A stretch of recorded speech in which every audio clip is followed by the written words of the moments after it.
देख रहे हैं विंध्य वसुंधरा समाचार। गढ़ में अतिक्रमण की समस्या चरम पर, प्रशासन बेखबर। रीवा मध्य प्रदेश से बड़ी खबर। रीवा जिले के गढ़ और आसपास के इलाकों में अतिक्रमण का मामला गंभीर हो गया है।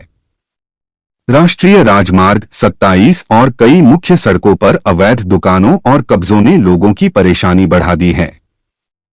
अधिवक्ता प्रभात चंद्र द्विवेदी ने जताई कड़ी आपत्ति। समाज सेवी और अधिवक्ता प्रभात चंद्र द्विवेदी ने प्रशासन की उदासीनता पर सवाल उठाते हुए कहा कि यहां रसूखदारों के अतिक्रमण पर कोई कार्रवाई नहीं होती। कमजोर और गरीब तबके पर ही सख्ती की जा रही है, जबकि प्रभावशाली लोगों पर नियम लागू नहीं किए जा रहे। अभिलेखों में गड़बड़ी से सरकारी जमीन पर कब्जे। सूत्रों के अनुसार राजस्व विभाग के अभिलेखों में हेराफेरी कर कई सरकारी जमीनों पर अवैध कब्जा कर लिया गया है। गढ़ की प्रमुख सड़कों पर दुकानों ने पैदल यात्रियों के लिए जगह कम कर दी है। इस अतिक्रमण के कारण राहगीरों, खासकर स्कूल जाने वाले बच्चों और महिलाओं को बड़ी परेशानियों का सामना करना पड़ता है।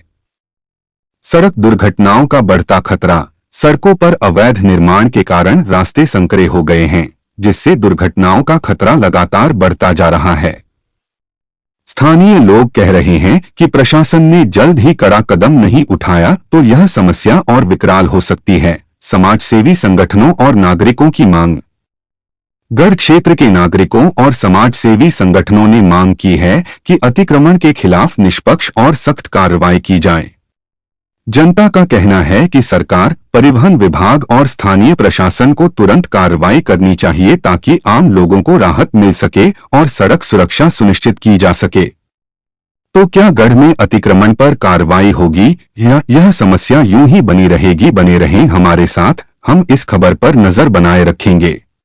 राजस्व विभाग और ये पटवारी से लेकर के एसडीएम कलेक्टर तक हमने इसकी सूचना दी है। गढ़ में अतिक्रमण बहुत जोर हावी है। अतिक्रमणकारियों के हौसले बुलंद हैं। भूमाफियाओं द्वारा शासकीय भूमि का खरीद फरोख्त पर बिक्री की जा रही है और उसमें हवेली तक बना ली है। जैसे थाना के बगल में दक्षिण साइड में 146 नंबर में 3 मंजिला दुकान बन गई है, रजिस्ट्री हो गई है भूमि की।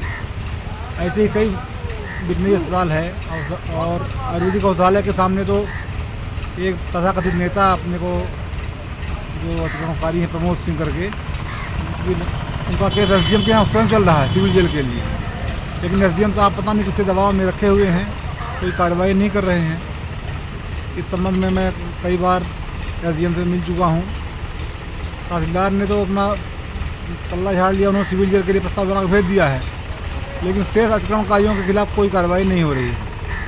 इसकी मुख्य वजह क्या है अतिक्रमण मुक्त गढ़ नहीं हो रहा है? अब इसमें बता के स्थानीय नेताओं या के क्षेत्रीय नेताओं का जो संरक्षण है वही बता रहे हैं। एसडीओ साहब बोलते हैं, कहीं खुल के नहीं बोलते, लेकिन कहते हैं कि नेताओं का फ़ोन आ गया है। तहसीलदार भी बोलते हैं फ़ोन आ गया है।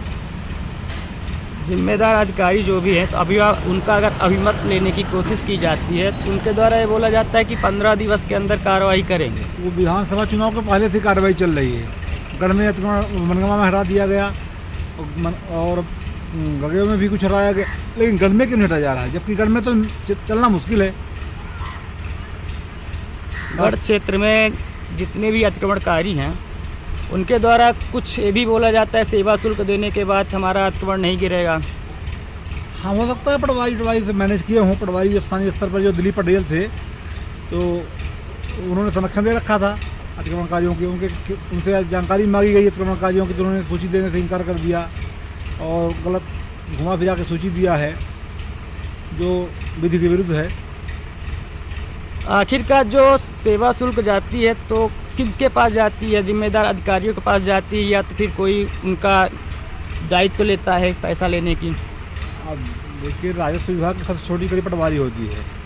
पटवारी के माध्यम और अतिक्रमण की शिकायत करना, शासकीय जमीन का संरक्षण करना पटवारी की ड्यूटी है। पटवारी अपना रिपोर्ट बना के भेजे और उसके बाद वो तहसीलदार कार्रवाई करे, ना हो तो सिविल जेल भेजे। तो ऐसा शुरुआत तो तहसील पटवारी से ही होता है, भले ऊपर तक जाता हो अलग बात है, लेकिन इसके लिए कोई प्रमाणित जानकारी नहीं है कि इसके द्वारा कहाँ वसूल हो जाता है। एक शिकायत थाने के बगल में 146 नंबर में वहाँ 3 साल पेंडिंग है अतिक्रमण की। एक नई गढ़ी मोड़ में संजय गुप्ता व्यक्ति शिकायत किया, राजेंद्र गुप्ता की दुकान खोला, उसकी शिकायत पेंडिंग पड़ी हुई है।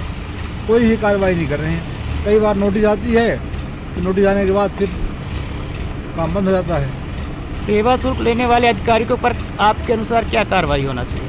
सेवा शुल्क की जब तक कोई प्रमाणित बात नहीं तो क्या बता दिया जाए, लेकिन प्रमाणित तो होगा जब कोई एकाएक हम देते हैं, एफिडेविट दे या लिखित में करे, कुछ संरक्षण माना जा सकता है कि नेताओं का भी संरक्षण अधिकारियों पर है। कहीं ना कहीं आपको भी ऐसा लगता है कि सेवा शुल्क लेने के बाद प्रशासन मूक बना हुआ है अतिक्रमण को लेके? अब चाहे संरक्षण नेताओं का हो या नेताओं के माध्यम से जाता हो, नेताओं तक पहुंचता हो अधिकारियों के द्वारा, ऐसा हो सकता है। तो आपको क्या लगता है गढ़ अतिक्रमण मुक्त हो पाएगा कि नहीं? बहुत कठिन काम है, असंभव तो नहीं है, बहुत कठिन काम है। अभी कुछ दिन पहले हटाया गया था कुछ छोटे मोटे गोमतियों वालों का, लेकिन जो बड़े बड़े आलीशान हवेली हैं, बड़े बड़े डीलर हैं, उनके नहीं हटाया गया। तो मेरा तो ये मीडिया के माध्यम से वो है कि ये बात एसडीएम, कलेक्टर और जो जिम्मेदार नेता हैं उनके तक पहुँचे और गढ़ को अतिक्रमण मुक्त कराया जाके आवागमन को सुलभ कराया जाए। यहाँ आए दिन दुर्घटनाएँ होती रहती हैं, जाम लगा रहता है। यहाँ कन्या स्कूल के सामने, हायर सेकेंडरी के सामने तो यहाँ ठेला लगे हुए निकलना मुश्किल है। जो प्रयोगशाला उसके सामने बड़ी बड़ी दुकानें खुली हुई हैं। यहाँ तक कि शासकीय भूमि का पट्टा भी करा लिया गया। एक छेदीलाल गुप्ता के नाम से, हिजाई लाल गुप्ता के नाम से भी पट्टा हो गया है और हाई कोर्ट से हार गया, फिर भी खतरे में नाम चढ़ा हुआ है।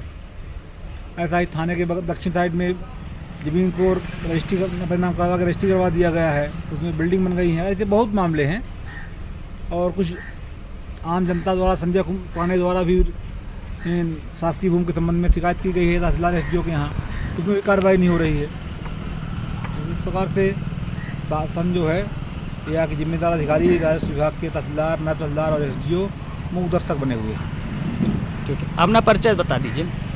मैं प्रभात चंद्र द्विवेदी, अध्यक्ष अधिवक्ता संघ मनगवा, निवास मेरा मुड़िला है, गढ़ क्षेत्र में मेरा कार्यस्थल है। जी, धन्यवाद।